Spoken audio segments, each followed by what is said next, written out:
Intraday trader வந்து பார்த்தீங்கன்னா நேற்று எனக்கு 10,000 லாஸ் ஆயிடுச்சு, இல்லை முந்தா நாள் 10,000 லாஸ் ஆயிடுச்சு, அந்த லாஸை இன்றைக்கி சரி பண்ணணுன்ற மைண்ட் செட்டில் நீங்கள் போனீங்கன்னா கண்டிப்பாக ப்ராஃபிட் பண்ண முடியாதுங்க. இன்ட்ராடே ட்ரேடரை பொறுத்த வரைக்கும் நீங்கள் உங்களுக்கு என்ன தேவை, உங்களால் எவ்வளோ சமாளிக்க முடியும், லாபம் என்ன நஷ்டம் என்ன, இதை தான் நீங்கள் ஃபிக்ஸ் பண்ணணும். சந்தை வந்து அதுக்காக உங்களுக்கு பணம் கொடுக்கறதுக்காகவோ உங்களுக்கு கோட்டீஸ்வரன் ஆகிறதுக்காகவோ சந்தை வந்து தயாராக இல்லைங்க. நீங்கள் சிறுக சிறுக சம்பாரிச்சு அதை பெரிய பணமாக உருவாக்கணுமே ஒழிய இந்த மாதிரி கேள்விகள் தேடுதலே முதல் தவறானதுங்க. நான் நிறைய இடத்துல சொல்கிறதுங்க, இதில் சம்பாரித்து நான் வாடகை கட்டணும், மளிகை வாங்கணும்னா வந்துடாதீங்க, கண்டிப்பா வாய்ப்பு கிடையாதுங்க. இன்ட்ராடேன்றது வெளியில நீங்க பார்க்குற மாதிரி கிடையாதுங்க.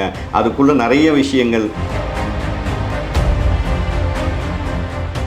SME இன்டர்நெட் வியாபாரிகளின் நண்பன். வியாபார கடனுக்கு சொத்து அடமானம் தேவையில்லை. மார்க்கெட் வட்டியில் பாதி மட்டுமே. பிடித்தமில்லாத முழு கடன் வசதி. தொடர்புக்கு 9884400634 9600522282. வெல்த் கஃபே நேயர்களுக்கு வணக்கம். இன்ட்ராடே ட்ரேடிங் சம்பந்தமான நிறைய விஷயங்களை இன்னைக்கு நம்ம டிஸ்கஸ் பண்ண இருக்கிறோம். நம்மளோட guest financial expert, intraday specialist திரு தாமோதரன் சார் அவரை இன்வைட் பண்ணிட்டு நிகழ்ச்சிக்குள்ள போகலாம். வணக்கம் சார். வணக்கம் சார். இப்போ இந்த இன்ட்ராடே ட்ரேடிங் அப்படின்னு வரும்போது இந்த ஸ்டாக்ஸை பிக் பண்ணுறதுக்கு ரூல்ஸ் அப்படின்னு ஏதாவது இருக்கா? அதாவது கண்டிப்பாக இருக்குங்க. அதாவது ஒரு 500 ரூபாய்க்கு மேலே இருக்கணுங்க ஸ்டாக். ஒரு மூவ்மெண்ட் வந்து டெய்லி வந்து பார்த்தீங்கன்னா ஒரு 10லேருந்து 20 ரூபா இருக்கணுங்க. அப்போ தான் இன்ட்ராடே மூவ்மெண்ட் வந்து கரெக்டாக இருக்குங்க. ரொம்ப சின்ன ஸ்டாக் எடுத்துட்டாங்க, 100 ரூபாய் ஸ்டாக், 50 ரூபா ஸ்டாக் எல்லாம் இன்ட்ராடே பண்ண மூவ்மெண்ட் இருக்காதுங்க. அப்போ அதில் வந்து அவங்க ஒன்றும் பெரிய ப்ராஃபிட் பண்ண முடியாதுங்க. சம்டைம்ஸ் என்ன ஆகும்னா லாஸில் முடியுங்க, இல்லை வாங்கின இடத்துலையே முடியுங்க. இப்போ ஆவரேஜாக வந்து ஒரு 500-600 ருபீஸ்க்கு மேலே இருக்கிற ஸ்டாக்கை வந்துங்க டெய்லி வந்துங்க ஆல்மோஸ்ட் வந்துங்க 2 to 3% அட்லீஸ்ட் 1% அது வந்து மூவ் ஆகணுங்க. அந்த மாதிரி ஸ்டாக்கை வந்து அவங்க பிக் பண்ணும்போது கொஞ்சம் ஈஸியாக இருக்குங்க. அது மாதிரி பண்ணால் மட்டும்தான் வின் பண்ண முடியுங்க. நிறைய பேரை நான் பார்த்துருக்கேன், சின்ன சின்ன 100 ரூபாய் ஸ்டாக்லாம் போய் இன்ட்ராடே பண்ணுவாங்க. அதெல்லாம் இன்ட்ராடே பண்ணக்கூடாதுங்க. சரி, இப்போ ஒரு நாளைக்கு இத்தனை ஸ்டாக்ஸ் தான் பண்ணலாம் அப்படிங்கிற மாதிரி ஏதாவது ரூல்ஸ் இருக்கா? இல்லை, எனக்கு தெரிஞ்சுங்க கரெக்டாக ஒரு நாளைக்கு ஒரே ஒரு ட்ரேட் ஒரு ஸ்டாக்கை பிக் பண்ணுற அளவுக்கு அவங்கள ப்ராக்டிஸ் பண்ணிக்கிட்டா போதுங்க. என்னங்க நிறைய பேரை நான் பார்த்துருக்காங்க, ஒரு கொஸ்டின் பேப்பர் மாதிரி வச்சுப்பாங்க, அதில் 100 இதில் 100 வாங்கிடுவாங்க. அப்போ என்ன ஆகும்னா மார்க்கெட் டைரக்ஷன் மாறும்போது ஒரு செக்டார் மேலே போகும், ஒரு செக்டார் கீழே வரும். நெட்டாக பார்த்தீங்கன்னா எண்டில் பார்த்தீங்கன்னா பெரிய ப்ராஃபிட் இருக்காதுங்க. அப்போ இன்னைக்கு வந்து எந்த செக்டார் வந்து மேலே மூவ் ஆக போகுதுன்னு கண்டுபிடிச்சிங்க, அந்த செக்டாரில் எது வந்து நல்ல ப்ராஃபிட் கொடுக்குமோ, நல்ல மூவ்மெண்ட் இருக்கிற ஸ்டாக்காக செலக்ட் பண்ணிக்கிட்டுங்க, அதில் கொஞ்சம் வால்யூம் இன்க்ரீஸ் பண்ண பார்க்கணும். இது வந்துங்க கமிஷன் பிஸ்னஸ்ங்க, இங்கே வால்யூம் தான் இங்கே மெயினுங்க. அப்போ வால்யூம் இன்க்ரீஸ் பண்ண கற்றுக்கிட்டாங்கன்னா கண்டிப்பாக ஒரு ஸ்டாக்கில் பண்ணுறது தான் பெஸ்ட்டுங்க. ஸோ மேக்ஸிமம் இத்தனை ஸ்டாக் வரைக்கும் போகலாம் அப்படிங்கிற மாதிரி லிமிட் இருக்கா சார்? எனக்கு தெரிஞ்சு அவங்களால ஃபாலோ பண்ண முடியும்னு சொன்னாங்க, ஒரு 2லேருந்து 3 ஸ்டாக் வச்சுக்கலாங்க. எனக்கு தெரிஞ்சு 2 வச்சுக்கலாங்க, 3 ரொம்ப அதிகம்ங்க. ஏன்னா நிறைய வாங்கி வைக்கும்போது எல்லாத்தையும் அவங்க மானிட்டர் பண்ணணுங்க. அது ரொம்ப முக்கியமான விஷயம். ஸ்டாக் மார்க்கெட்டில் வந்து பார்த்தீங்கன்னா இன்ட்ராடேல மானிட்டர் பண்ணுறதுன்றது ரொம்ப பெயினுங்க. அந்த டைமோட மூவ்மெண்ட் வந்துங்க ஒரு செக்டார் மேலே போகும். இப்போ பார்த்தீங்கன்னா உதாரணத்துக்கு ஒரு ஃபார்மா வச்சிருக்காரு, ஒரு பேங்க் வச்சிருக்காருங்க. ஃபார்மா செக்டார் மூவ் ஆகுதுங்க, பேங்க் செக்டார் கீழே வருதுன்னா அப்போ அதில் வந்த லாபம் இதில் ஆவரேஜ் ஆகிட்டே இருக்காங்க. அப்போ இன்னும் நான் கன்ஃபியூஸ் பண்ணிக்கிட்டே இருப்பாங்க எங்கே வந்து, ஏன்னா மார்க்கெட் வந்து பார்த்தீங்கன்னா ஸ்விங் பண்ணிக்கிட்டே இருப்பாங்க. ஒரு செக்டார் மேலே போகும்போது இன்னொரு செக்டார் கீழே வரும். அப்போ தான் பார்த்தீங்கன்னா ஆவரேஜாக வந்து இன்றைக்கி ஒரு 100, 150, 200 புள்ளிகளுக்குள்ளே வந்து அதை வந்து நிறுத்த முடியுங்க. எல்லா செக்டரும் ஒரே நாள் மேலே போயிடுச்சுன்னு சொன்னால் கண்ட்ரோல் இல்லாமல் மார்க்கெட் போயிடுங்க. அப்போது இன்ட்ராடே ட்ரேடர் வந்து ஒரு 2 ஸ்டாக்கை வச்சுக்கிட்டுங்க, அதை அனலைஸ் பண்ணாலே போதும்ன்றாங்க. அதை கொஞ்சம் கொஞ்சமாக ப்ராக்டிஸ் பண்ணிவிட்டுங்க, செக்டாரோட மூவ்மெண்ட்டை கண்டுபிடிச்சி ட்ரெண்டை கண்டுபிடிச்சிட்டு அவங்க அதில் வால்யூம் இன்க்ரீஸ் பண்ணுறது தான் பெஸ்ட்டுங்க. சார், நீங்கள் இப்போ இந்த ப்ரைஸ் பற்றி சொல்லியிருந்தீங்க, சின்ன ஸ்டாக்ஸ் வந்து எடுக்க வேண்டாம் அப்படின்னு சொல்லி. இப்போ இந்த ப்ரைஸ்க்கு வந்து மேக்ஸிமம் இத்தனை ப்ரைஸ் அப்படின்ற மாதிரி இருக்கா? இல்லை, 500 ருபீஸுக்கு மேலே எடுக்கலாங்க. ஆவரேஜாக இன்றைக்கெல்லாம் பஜாஜ் ஃபினான்ஸ் எல்லாம் கூட நல்ல ப்ராஃபிட் கொடுத்துக்கிட்டு இருக்குங்க, மாருதி எல்லாம் நல்ல ப்ராஃபிட் கொடுத்துருக்குங்க. அதெல்லாம் ஒன்றும் ப்ராப்ளம் கிடையாது. சார், இப்போ உங்களை பொறுத்த வரைக்கும் இன்ட்ராடே ட்ரேடிங்கில் இது வந்து ஒரு பேடான ஹேபிட் அப்படின்னா எதை சொல்வீங்க? வந்த லாபத்தை பதிவு பண்ண மாட்டாங்க ஃபஸ்ட்டுங்க. இன்ட்ராடே ட்ரேடில் வந்து ரொம்ப புரிஞ்சிக்க வேண்டிய விஷயங்கள் இருக்குங்க. ஃபஸ்ட்டு பார்த்தீங்கன்னா டார்கெட் ஃபிக்ஸ் பண்ணணுங்க. நீங்கள் டார்கெட் இல்லாமல், உங்களுக்கு ஒரு இலக்கு இல்லாமல் நீங்கள் எங்கேயுமே போய் அடைய முடியாதுங்க முதலுங்க. அப்போ இன்ட்ராடே ட்ரேடர் வந்து பார்த்தீங்கன்னா எனக்கு வந்துங்க நேற்று எனக்கு 10,000 லாஸ் ஆயிடுச்சு, இல்லை முந்தா நாள் 10,000 லாஸ் ஆயிடுச்சு, அந்த லாஸை இன்றைக்கி சரி பண்ணணுன்ற மைண்ட் செட்டில் நீங்கள் போனீங்கன்னா கண்டிப்பாக ப்ராஃபிட் பண்ண முடியாதுங்க. அப்போ இன்றைக்கி நான் வாங்கியிருக்கிற ஸ்டாக்கில் எனக்கு என்ன ப்ராஃபிட் வேணும் அது முதல் ஃபிக்ஸ் பண்ணணுங்க. ஒரு வேளை நான் இறங்கி வந்துட்டால் நான் எங்கே வெளியில் வரணுன்றதை ஃபிக்ஸ் பண்ணணுங்க. இன்ட்ராடே ட்ரேடர் பண்ணுற மிஸ்டேக் வந்து இதுதாங்க. இந்த மிஸ்டேக்ன்றது நான் எல்லாருமே காமனாக பண்ணுற மிஸ்டேக்குங்க. 8,000 ரூபாய் லாபம் வந்திருக்கோங்க, புக் பண்ண மாட்டாங்க. அது பார்த்தீங்கன்னா அவங்களுக்கு நஷ்டத்தில் 1000 ரூபாய் முடிஞ்சிருப்பாங்க. ஏங்க 8,000 ரூபாயில் நீங்கள் வந்து ப்ராஃபிட் புக் பண்ணலன்னு கேட்டிங்கன்னா, இல்லைங்க அது 10,000 ஆயிடும்னு நினச்சேன்னுவாங்க. அப்போ அந்த வராத 2,000 ரூபாய்க்காக என்ன பண்ணுறாங்கன்னா வந்த 8,000 ரூபாய் வந்து அவங்க விட்டுறாங்க. இது ஒரு மனநிலையாகவே அவங்களுக்கு வந்து மாறி போச்சுங்க. அதுக்கு என்ன அடிப்படை காரணம்னா ஏற்கனவே அவங்க பண்ணியிருக்கிற பெரிய லாஸ் தாங்க. அப்போ வந்த பணம் வந்து அவங்களுக்கு போதுமானதாக இல்லைங்க, அதுதான் பிரச்சனைங்க. சரி, இப்போ இந்த அப் ட்ரெண்ட் டவுன் ட்ரெண்ட் அப்படிங்கிற ட்ரெண்ட்ஸ் வந்து பார்க்க முடியுது. அப் ட்ரெண்டில் என்ன பண்ணணும் என்ன பண்ணக்கூடாது, டவுன் ட்ரெண்டில் என்ன பண்ணணும் என்ன பண்ணக்கூடாது? ஒரு நாளைக்கு வந்து ஆவரேஜாக 3லேருந்து 4 முறை இன்ட்ராடே வந்து சேஞ்ச் ஆகுங்க. அப்போ எந்த பிளேஸில் சேஞ்ச் ஆகுதுங்க, மெயின் வந்து அதுதாங்க. அப்போது மார்க்கெட்டோட மெயின் கான்செப்ட் என்னென்னா லோவில் பை ஹையில் செல்லுங்க. டெய்லி வந்து மார்க்கெட் வந்து பார்த்திங்கன்னா ஆவரேஜாக வாரத்தில் 3 நாள் வந்து பார்த்திங்கன்னா ஒரு லோவில் பைக்கும் சான்ஸ் கொடுக்குதுங்க, ஒரு ஹையில் வந்து சான்ஸ் கொடுக்குதுங்க. அப்போ இதை வந்து அவங்க ப்ராக்டிஸ் பண்ணணும், எந்த இடத்துல லோ ஃபார்ம் ஆகுது, எந்த இடத்துல ஹை ஃபார்ம் ஆகுதுங்க. ஏன்னா எனக்கு தெரிஞ்சுங்க இந்த பர்டிகுலர் இன்ட்ராடே வந்து பார்த்திங்கன்னா ஒரு 7-8 ஃபார்முலாக்குள்ளே தான் அடங்கி இருக்குதுங்க. இது ஒவ்வொரு நாள் மாறிக்கிட்டே இருப்பாங்க, ஒரு நாளைக்கு ஒவ்வொரு விதமாக மார்க்கெட் ஓப்பன் ஆகுங்க. அந்த விஷயத்தை அவங்க சரியாக புரிஞ்சுக்கிட்டாங்கன்னு சொன்னால் அட்லீஸ்ட் நியரஸ்ட் லோவில் அவங்க வாங்க பழகலாங்க, நியரஸ்ட் ஹையில் வந்து அவங்க செல் பண்ணால் கண்டிப்பாக பழகலாங்க. இப்போ இந்த ஓவர் பிரைஸ்டு ஸ்டாக் அப்படின்னு சொல்லுவாங்களா சார், இந்த ஸ்டாக்கை வந்து ஓவர் பிரைஸ் கொடுத்து வாங்காமல் இருக்க என்ன பண்ணலாம்? அதில் இன்ட்ராடேவை பொறுத்த வரைக்கும் நம்ம அதில் பெருசாக பார்க்க வேண்டிய அவசியம் கிடையாதுங்க. ஏன்னா வந்து நான் சொன்னது தாங்க, ஹையில் செல் பண்ண கற்றுக்கணுங்க, அந்த ஹையை வந்து அவங்க கண்டுபிடிக்க கற்றுக்கணுங்க. பட் இதில் வந்து ஓவர் ப்ரைஸ் அந்த மாதிரிலாம் எதுவும் கான்செப்ட் கிடையாதுங்க. பட் அவங்களுக்கு ட்ரெண்ட் புரிஞ்சதுன்னா அவங்க எங்கேனாலும் பண்ணலாங்க, எந்த பிரச்சனையும் இல்லைங்க. சரி, இப்போ அடுத்ததாக நம்ம பார்க்க போகிற கொஸ்டின்ஸ் வந்து இன்ட்ராடே பற்றி கூகுளில் அதிகமாக சர்ச் பண்ண questions. Which strategy is best for intraday trading? அது எல்லாருமே பார்த்தீங்கன்னா இதான் தேடுவாங்க. புதுசாக வந்தவங்கலேருந்து ஏற்கனவே இருக்கிறவங்க எல்லாமே வந்து பார்த்தீங்கன்னா எந்த இண்டிகேட்டர் பெஸ்ட்டுங்க, எந்த ஸ்ட்ராட்டஜி வந்து பெஸ்ட்டுன்ற மாதிரி தேடிக்கிட்டே இருப்பாங்க. நீங்கள் தேடனா அதில் கிடைக்காதுங்க. ஏன்னாங்க அவ்வளோ வெளிச்சமாக ஆப்ரேட்டர்ஸ் வந்துங்க நான் எப்படி செயல்பட போகிறேன்னு அங்கே காட்ட மாட்டாங்க. கண்டிப்பாக அது முதல் புரிஞ்சுக்கணுங்க. இது எப்படிங்க, விண்டோஸ் வந்து பார்த்தீங்கன்னா அவுட்டேட்டர்லாம் பார்த்தீங்கன்னா ஃப்ரீயாக கொடுப்பாங்க, பார்த்துருப்பீங்க. ஆனால் புதுசாக வாங்கினா நீங்கள் பணம் கட்டி தான் வாங்கணும். அந்த சிஸ்டத்தில் தான் ஆப்ரேட்டர்ஸ் வந்து வச்சுருப்பாங்க. எல்லாத்தையுமே அவங்க வந்து இது பண்ணிட மாட்டாங்க. நிறைய பேட்டர்ன்ஸ் இருக்குங்க மார்க்கெட்டில்ங்க, பேட்டர்ன்ஸ் இருக்குது, இண்டிகேட்டர்ஸ் இருக்குது. இதெல்லாம் பார்த்து நீங்கள் வின் பண்ண முடியுமான்னா கண்டிப்பாக வின் பண்ணுறதுக்கு வாய்ப்பு இல்லைங்க. ஏன்னாங்க அங்கே நீங்கள் எங்கே ஸ்டாப் லாஸ் போடுவீங்கன்றது அவங்களுக்கு தெரியுங்க. ஈஸியாக அவங்கள வந்து ட்ராப் பண்ணுவாங்க. அப்போது இதெல்லாம் வந்து அதுக்குள்ளே சில சீக்ரெட்ஸ் இருக்குங்க, பேட்டர்ன்ஸ்குள்ளே சில சீக்ரெட்ஸ் இருக்குங்க. அதை புரிஞ்சுக்கிட்டால் மட்டும்தான் நீங்கள் அந்த பேட்டர்ன்ஸை வந்து நீங்கள் வந்து சரியாக உபயோகப்படுத்த முடியும். நிறைய பேர் இதை தேடிக்கிட்டே இருக்காங்க. இது தேட தேட அவங்களுக்கு எதுவுமே ரிசல்ட் கிடைக்க போகிறது இல்லைங்க. திரும்பி அவங்க பழைய ஸ்டைல்லே தான் இருப்பாங்க.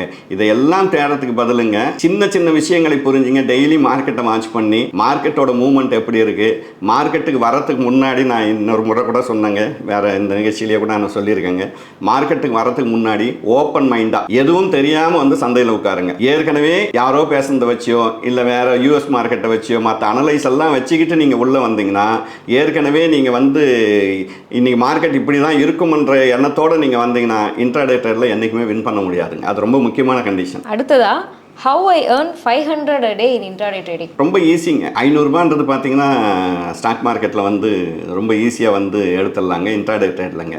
பட் அந்த 500 போதுமானது தான் இங்கே ரொம்ப முக்கியமான ஒரு விஷயமா இருக்குங்க. யாருமே வந்து 500 வந்து போதும்னு நினைக்கிறது இல்லைங்க. இப்போ நிறைய பேர் வராங்க, எங்கிட்டே வராங்க, 500 ஒரு நாளைக்கு எனக்கு வந்தால் போதும்ன்றாங்க. அந்த 500 ஒரு 4-5 நாள் தான் அது வந்து கடைபிடிக்கிறாங்க. 4-5 நாள் பார்த்தீங்கன்னா 500 சம்பாரிச்சுன்னு போடுறாங்க. பட் அதுக்கு அடுத்த நாள் அது அவங்களோட தேவை 5000 மாறி போகுதுங்க. இதில் வந்து அவங்க வரும்போது இருக்கிற மனநிலை வந்துங்க சந்தைக்குள்ளே வந்து 10 நாள் கழிச்சு அவங்களுக்கு இருக்குதான்னு பார்த்தா இருக்கிறது இல்லைங்க.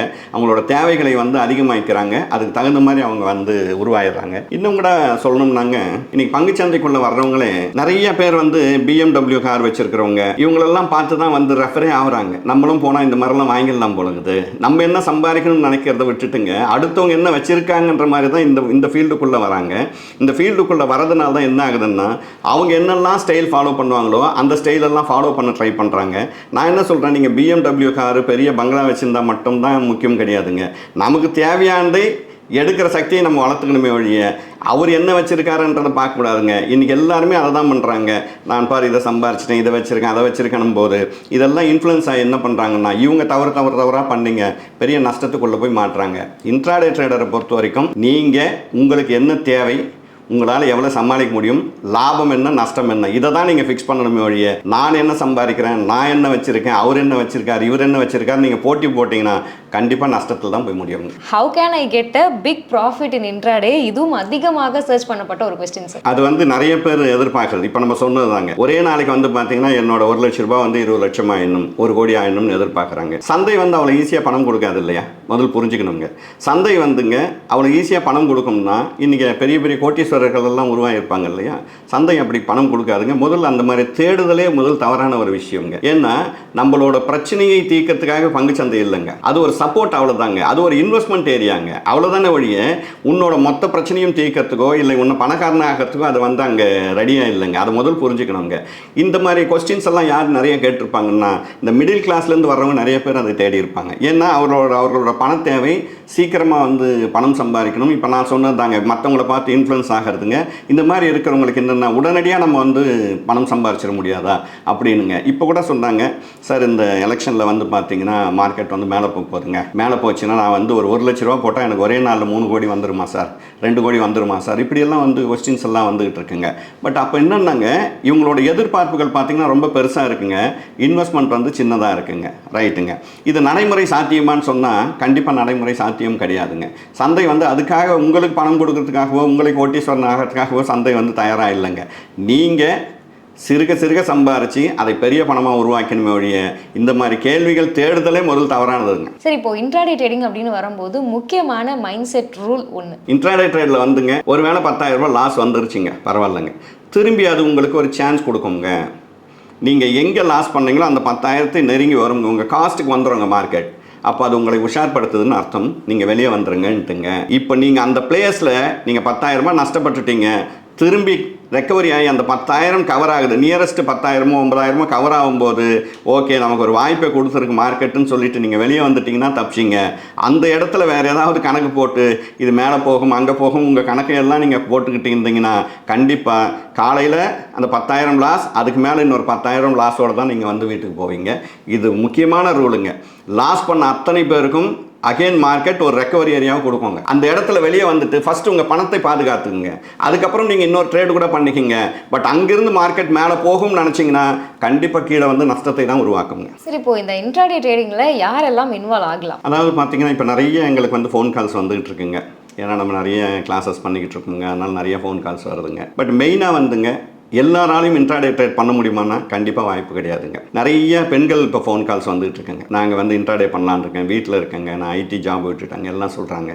பட் நீங்கள் நினைக்கிற மாதிரி இது வந்துங்க உட்கார்ந்த இடத்துல பணம் கொடுக்குற மார்க்கெட் கிடையாதுங்க. உங்களுக்கு ஃபஸ்ட்டுங்க அனலைஸ் பண்ணுறப்போ தெரியணுங்க, பொறுமை இருக்கணுங்க, ஃபினான்ஷியலாக எந்த கமிட்மெண்ட்டும் இருக்கக்கூடாதுங்க. நான் நிறைய இடத்துல சொல்கிறதுங்க, இதில் சம்பாரித்து நான் வாடகை கட்டணும் மளிகை வாங்கணும்னா வந்துடாதீங்க, கண்டிப்பாக வாய்ப்பு கிடையாதுங்க. எனக்கு அதெல்லாம் பிரச்சனை கிடையாதுங்க, இது ஒரு லேர்னிங் ப்ராசஸ்ஸுங்க, இதுக்கு ரிட்டையர்மெண்ட் கிடையாதுங்க, நான் கற்றுக்குறேங்க அப்படின்னா வரலாங்க. அதே மாதிரிங்க உங்களுக்கு ஃபேமிலியில் ஏதாவது பெரிய அழுத்தம் இருக்குங்க, ஒரு ஜாயின்ட் ஃபேமிலியில் இருக்கீங்க, வேறு மாதிரி ஃபேமிலி ப்ராப்ளம் இருக்குது, இல்லை சின்ன கை குழந்தை இருக்குங்க, இந்த மாதிரி ஆட்களுக்கெல்லாம் வந்து சந்தை வந்து கை கொடுக்காதுங்க. ஏன்னாங்க காலையில் 9:15 3:30 மணிக்குள்ளே நீங்கள் முடிவு எடுத்தாகணுங்க. அந்த முடிவு ஒரு பக்கமாக இருக்குமானா இருக்க வாய்ப்பு கிடையாதுங்க. ஏன்னாங்க பை அண்ட் செல் இருக்குங்க, செல் அண்ட் பை இருக்குங்க. இப்போ மார்க்கெட்டில் வந்து பார்த்தீங்கன்னா நீங்கள் வாங்கின உடனே ஒரு 100 200 1000 உங்களுக்கு லாஸ் வந்துருச்சுன்னா ஒரு பதட்டத்தை உருவாக்கிறோங்க.